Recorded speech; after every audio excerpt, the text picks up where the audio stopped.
Again, first I'm going to start with chapter 10, and if they'll see how the material goes. And if I have to, I'm going to go chapter 8 as well. If not, we're going to leave the chapter 8 for the next time. And next time I'm going to cover the two chapters, chapter 9 and chapter 11 and chapter 8. So first, obviously, in everywhere there's a standards. There's a particular standards. What is the standard? Standard is the norms or benchmark or something which is very unique, which is set up by somebody to be the standard. There are two types of standards, obviously. One is the quantity and the other is the cost. You have to understand as a price. You have to understand the price that you pay for single item or for single thing that you're buying from the store. It's a function between two variables. One variable is the quantity, the other variable is the cost per unit. So the price that you're paying is a component between the two variables, is the calculation between two variables. Since they're variables, means that they both can be different. So basically, the final price that you're paying always will be a function between what you buy, right, as a number of the units, and how much is the unit price. So does that make sense? You already know that the price that you're paying is a mathematical function between two variables. One of the variables is the quantity, the other variables is unit, a price unit. Even the rent is a variable cost. So is a variable because it varies by two things. One is the quantity, the other was the unit, price per unit. Obviously, if you're renting only one bedroom, because you're renting only one bedroom, time the cost for that bedroom, it's going to give you the total cost. But you still have two variables. Again, the quantity and the unit price. Quantity standards now.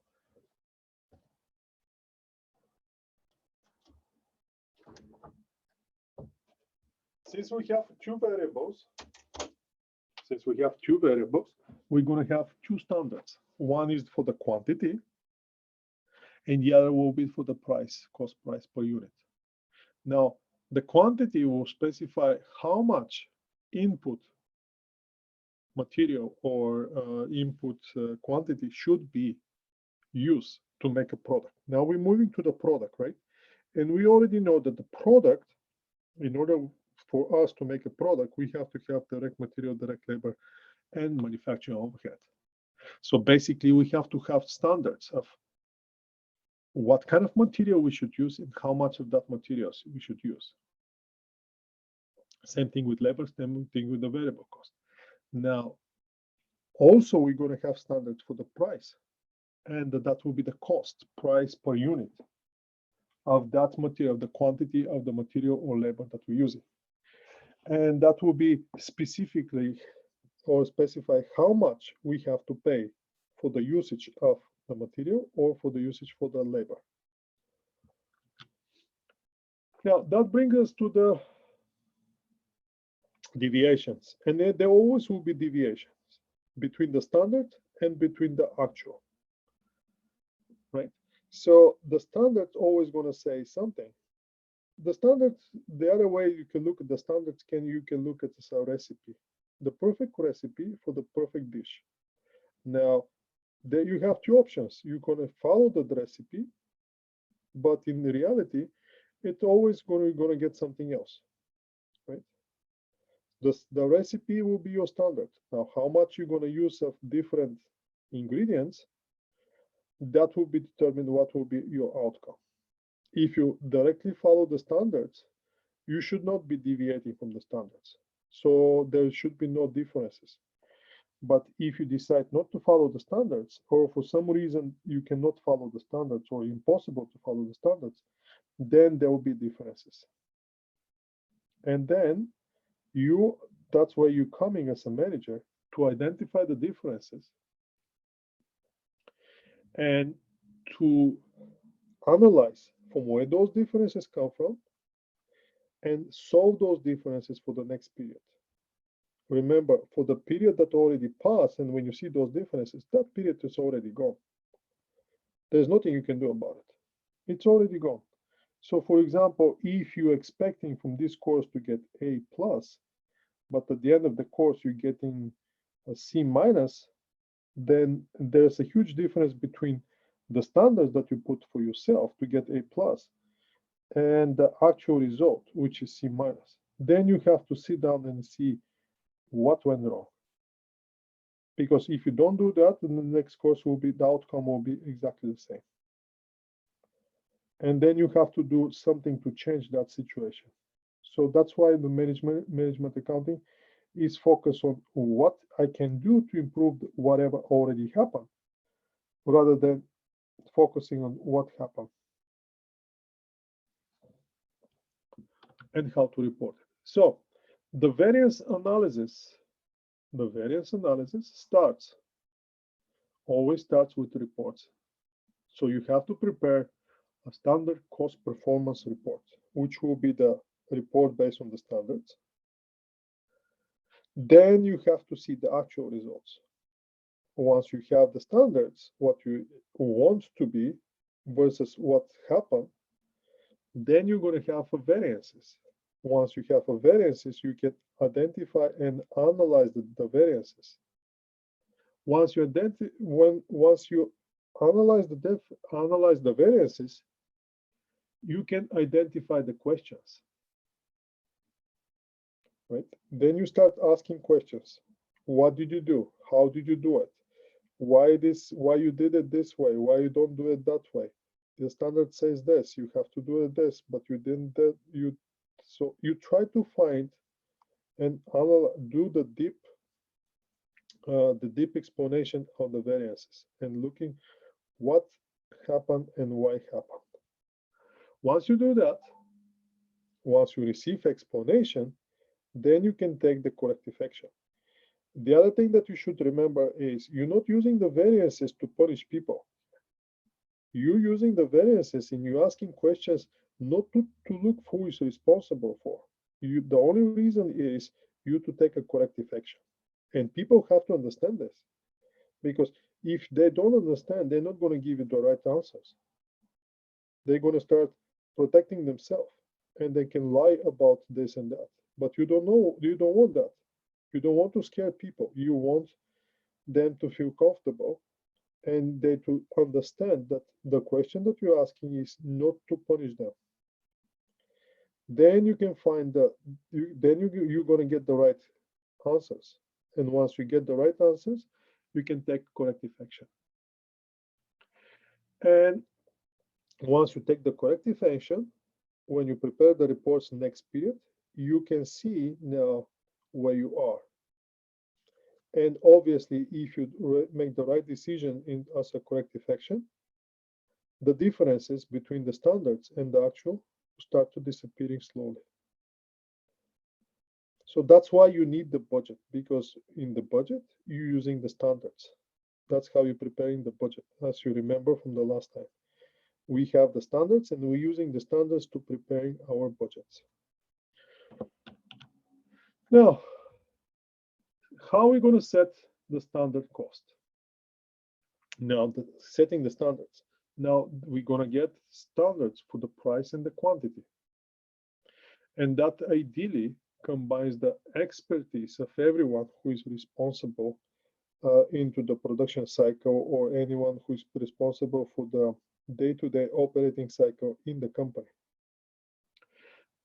That will include accounting, that will include engineers, that will include purchasing agents, production managers, anyone who is involved in the value chain in the company.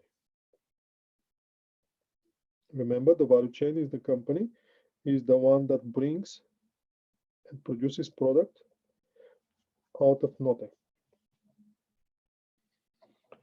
Then you're going to have ideal standards, and we're going to have a practical standard.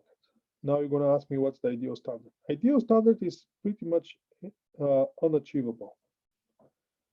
Ideal standards is if everything is perfect, if the world is perfect, what will be the outcome? That's your ideal standard. Obviously, that ideal standard is set up for the best circumstances, and employee work on the 100% efficiency. Is it possible? Question for you. I know some of you working, correct?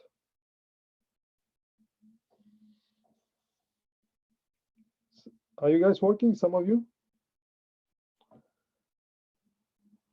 Yes. Okay. Is it possible? I want to be honest with me. Is it possible you to work on the 100% for 8 hours? No.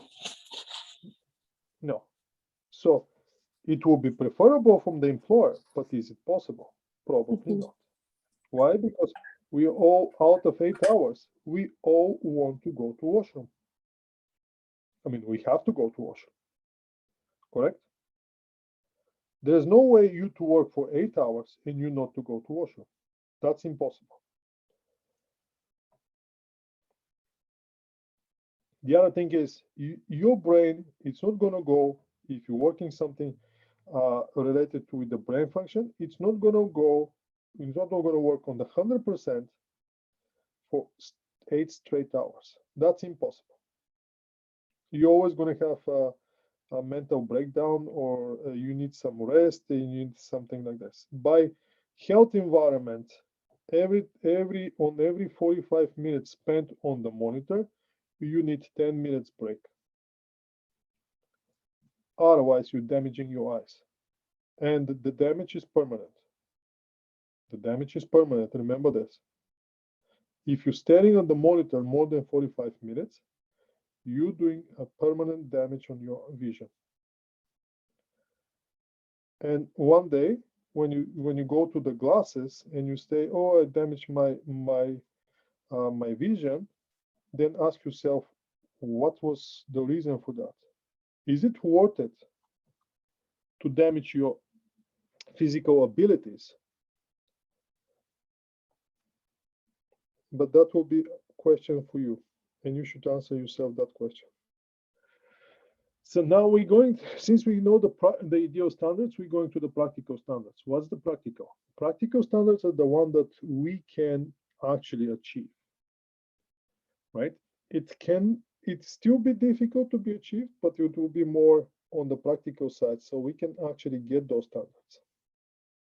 So in that case, the employee is not working on the 100%, but they're working with some percentage, which is more practical, right? In that case, we're accounting for the idle time, we're accounting for the lost time going to washroom, lost time going to this, going to that, and anything like this. So now we have standard for the price, and standard for the price always will be per unit. Standard price per unit. And then we're going to have a standard quantity per unit. That will be the material which we need to produce one particular product. And that will be, in terms of material, that will be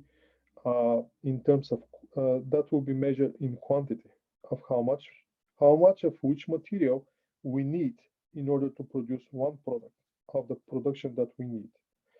Then we're going to have for that particular material, we're going to have a standard price.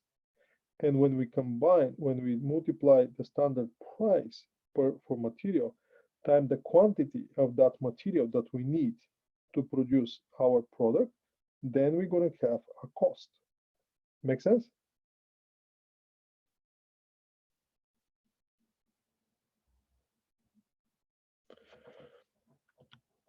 So, but that will be for material.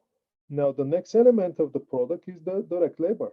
And for direct labor, we can have a standard rate because for the labor we cannot measure it by what will be that? That will be standard price. For the labor, more appropriate terminology will be hourly rate. So we're going to have hourly rate for the labor, and we're going to have a standard hours per unit, which we require to be used for that product, for that labor, particular labor. And the last thing that left is for the variable cost. We're going to have a price standard for the variable cost. And now we have to find some allocation to allocate the variable cost. And that usually will be based on the standards that we're using. So could be either labor hours, or could be machine hours, or could be anything that is related to the variable cost and allocation of the variable cost. As we already learned from the job costing, that different allocation for the different purposes on the different productions in different type of companies.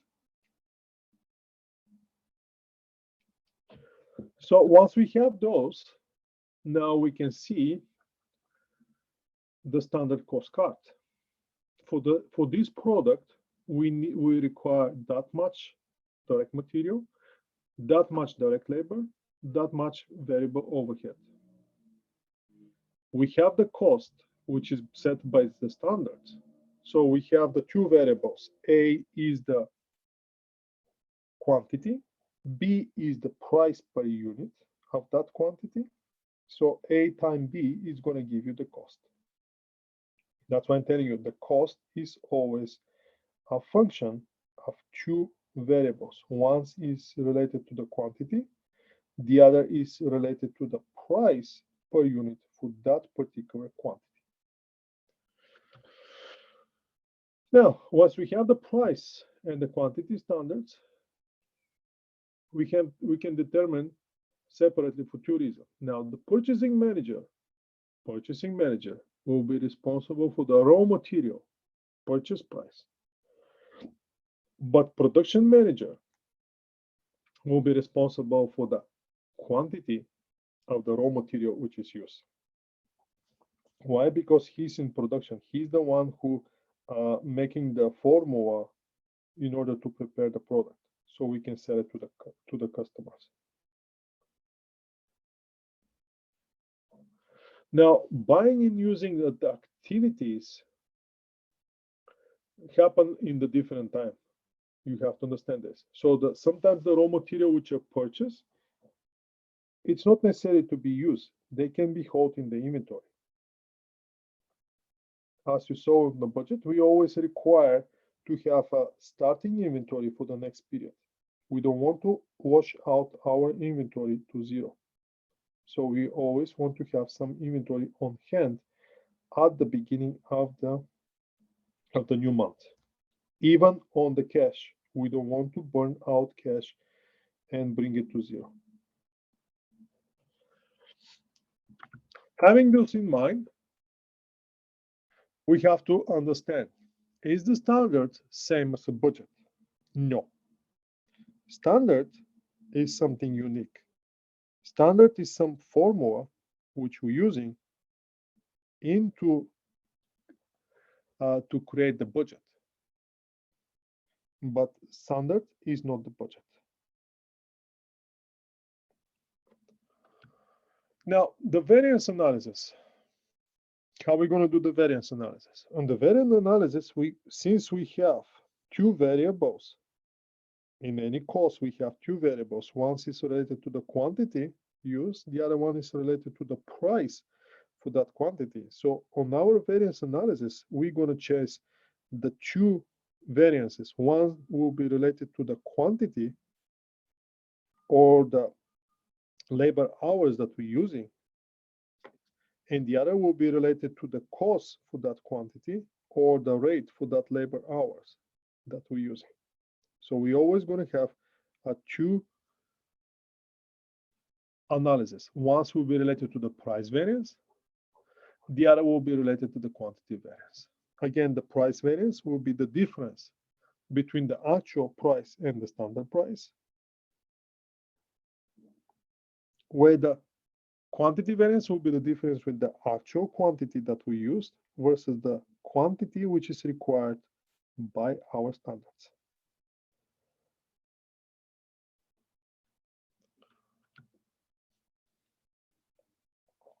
So how we're going to call, since we have on every single product, we have 3 cost items, which will be direct material, direct labor, manufacturing overhead.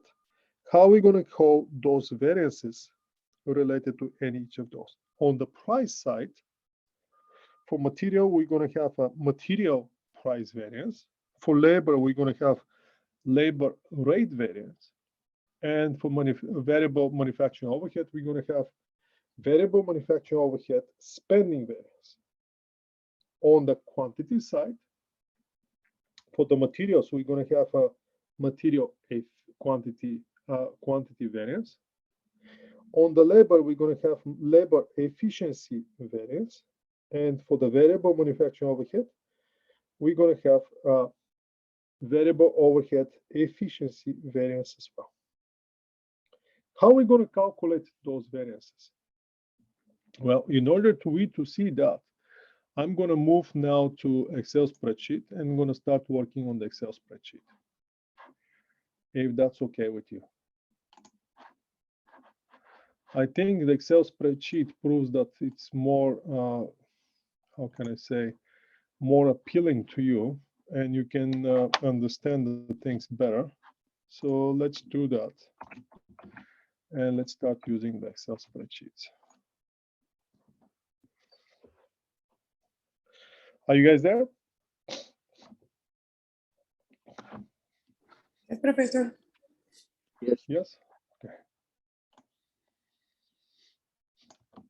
Give me a second to prepare my sheet here. And we can start working on this.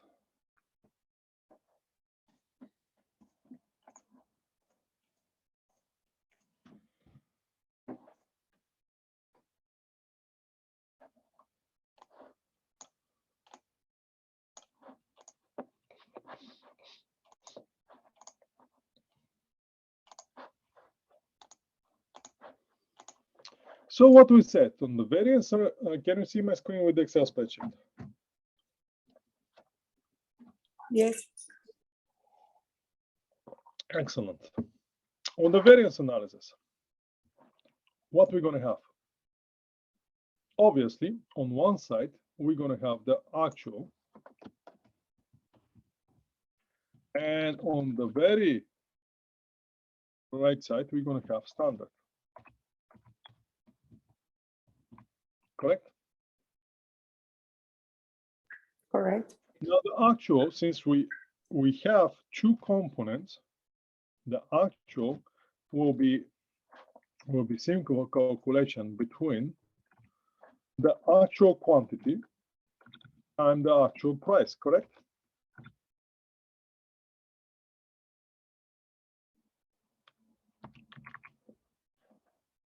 Make sense? That will be our actual cost. Let's put it as actual cost. Are you with me, people? Yes. Okay. And then on the right side, we're going to have a standard cost. Now, the standard cost, if the actual cost is equal to actual quantity times actual price, what will be the standard cost equal to? The standard quantity per standard price. Standard quantity, excellent. Standard price, yes. Now, the question I have here for you is this. Once I have the standard cost, which is my actual price, actual quantity, actual price, right, like this.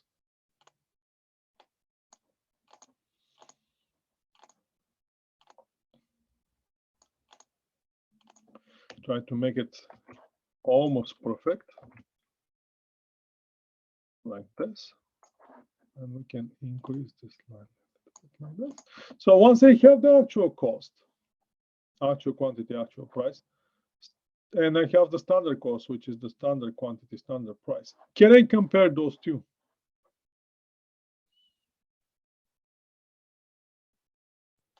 If I compare those two, can I make analysis? What's the element related? What's the difference related to the quantity? What's the difference related to the price? Is it possible? Yes. What? Sorry? Yes. So you will find a difference in pricing one of those two. Yeah, but the way they are. So let's say here I have actual quantity, actual price, $50, and I have here standard quality, standard price, 40. In this case, if I have those two numbers, can I say the difference related to the actual quantity is $5 and difference related to the actual price is $3? Can I say that? No. No, because those two are in different realities. Actual quantity has nothing to do with the standard quantity, and the actual price has nothing to do with the standard price. Make sense? Yes. Does this make sense for everybody?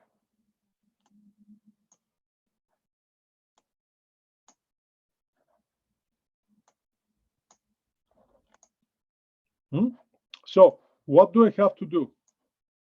The question is, what do I have to do in order to get the different variances? Well, I have something in the middle here. So what I'm going to do in the middle, in order for me to find the price variance, I'm going to change only the price, standard price, but I'm not going to change the quantity. So here I'm going to have something new calculation here, which is between the actual quantity and standard price. So between those two, is there any change in the quantity? No. Quantity is in the same reality, but is there change in the price? Yeah. So this one here, since we're changing the price, this one's going to give us our price variance. Whatever difference is between those two will be our price variance now. So when Professor, I get the difference, yeah. Could you do it with numbers so we can see how you find No, the difference? we're going to see with numbers, but first let's go with the theory first. Okay. First will be that will be the price variance.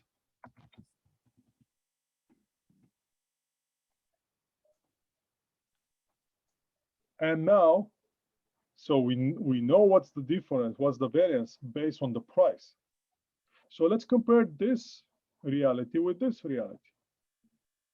What's different here? The price is the same, correct? The price is in the same reality. We're working with the standard price, so we're not changing the price. What are we changing here? The quantity? We're changing the quantity, right? The quantity is the difference here. So because of that, that will give us our, what will be this variance then? How are we going to call it? Quantity variance? Quantity variance. Excellent. Does that make sense now? Yes. And now, once we have the price variance and the quantity variance, the last variance that left will be between the price variance and the quantity variance, and that's going to give us new variance, which will be called, that will be our spending variance.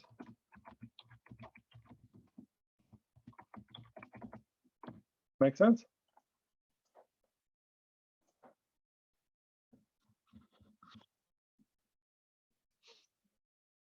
Does that make sense now? Yeah. For the spending variance, you're going to take the two values. Sorry? For the spending variance, you're going to take the two values and you're going to do something with them to make it one, or you're going to keep one and one? We're going to see how this is going to work. Now we start working with the examples, and you're going to see exactly how this works. So since we have a product, remember, we're going to talk about the product here. Since we have the product, how many variances we're going to have? How many costs we have for the product? In order to have a pros, 3. we want 3. So how many variances we're going to have? 3.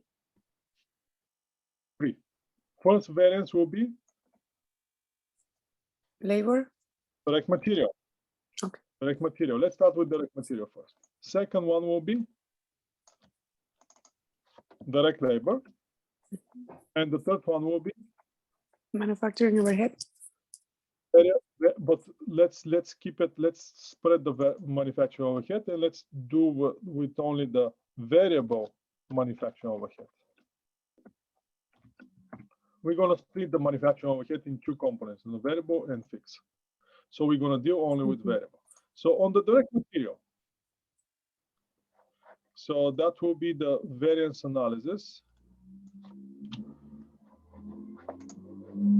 And now we're going to have the variable direct material. On the direct material, we're going to see, we said we're going to have actual quantity, actual price, actual quantity, standard price, and then standard quantity, standard price. And that's going to give us the price variance and quantity variance. And overall will be spending variance. On the direct labor, if you remember, here we're going to have actual hours here, and here will be what kind of hours?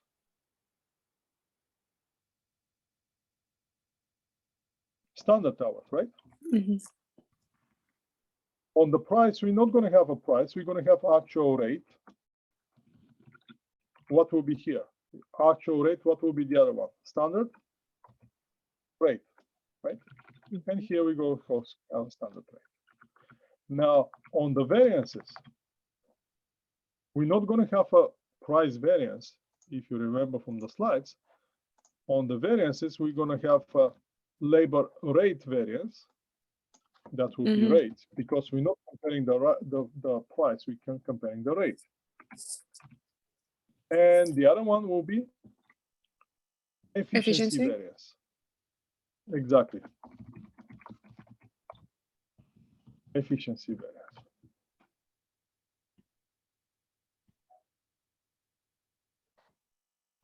Efficiency variance. And the overall will be again spending variance. Now on the variable manufacturing overhead, we can actually use this one. We can use exactly this one, and let's copy it and move it here, because the variance on that one will be exactly the same. But okay, it's not going to work like this way. Cancel this one. Let's delete this one. Just a second. Give me a second. This one to relax a little bit. Okay, I lost my cursor, so let's bring this one back. Let's delete this one. And let's transfer this labor right in here, and we're going to call it variable manufacturing overhead variance. So this one will be variance analysis on direct labor, and this one will be the variance analysis on variable manufacturing overhead. Now we have the formulas for all 3 variances. Now, the only thing is on the variable manufacturing overhead, instead of rate, we're going to have here spending variance. That's how it's called, spending variance. And here we're going to have still efficiency variance. And that will be, in this case, will be the, let's say, cost variance. Let's make it more kind of unique, kind of unified kind of standard phrase, which will be cost variance here. And let's go with the cost variance here, and let's change it here to the cost variance. So now we can start working on the actual cases related to direct material, direct labor, manufacturing overhead. I'm going to go back to the slides, and let's start the slides again. First, first thing first.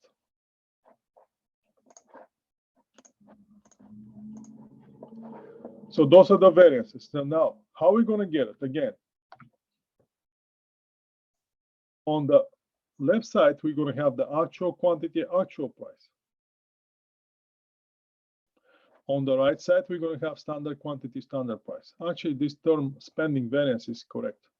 So we can copy this and move it to our Excel spreadsheet because that's actually the spending variance.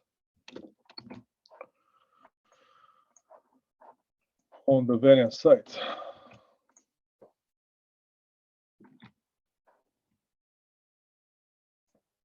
So actual quantity, actual price, standard quantity, standard price. In the middle, we have to have something which based on which we can compare the price. As you can see here, the actual quantity stays the same, but we're changing the price. That's why we have a price variance.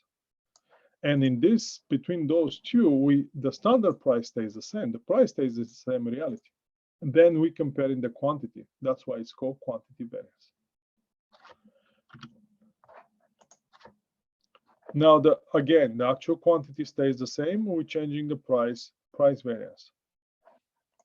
When the standard price stays the same and we change the quantity, that change calls the quantity variance. And that shows us the overall spending variance for us. The actual price is the amount that actually paid versus standard price is the amount that should be paid use our standards. On the quantity side, the actual quantity is the amount of the material or direct labor or manufacturing overhead that was actually used, where the standard quantity is the standard, the quantity allowed by our standards to do the actual output for the period. In terms of the formulas, how it is going to look like? It's going to look like a actual quantity, AQ times AP actual price minus actual quantity, standard price. It's going to give us the price variance. Quantity variance will be actual quantity standard price minus the standard quantity standard price. That will be your quantity variance. Once we have the actual versus the standard, we have to create this middle point, which is going to give us the price variance. Now, the price variance for the material is going to be called price variance. For the labor, is going to be labor rate variance. And to variable overhead will be variable overhead spending variance. On the quantity variance, we're going to have the material quantity variance for the material, labor efficiency variance for the labor, and variable overhead efficiency variance for the variable overhead. What will be the total? That will be the total flexible budget variance. So basically what we're doing is we're comparing our flexible budget with the actual results. As you remember, the flexible budget was the one who was prepared using the standards or the static budget, but adjusted to the actual quantity of the units produced or units sold. So let's start with the example and see how the material variance is going to work. I'm going to copy this text here, or the entire here. I'm going to copy this, and I'm going to flip it in the Excel spreadsheet. Before I do that, before I start doing this, I'm going to stop this recording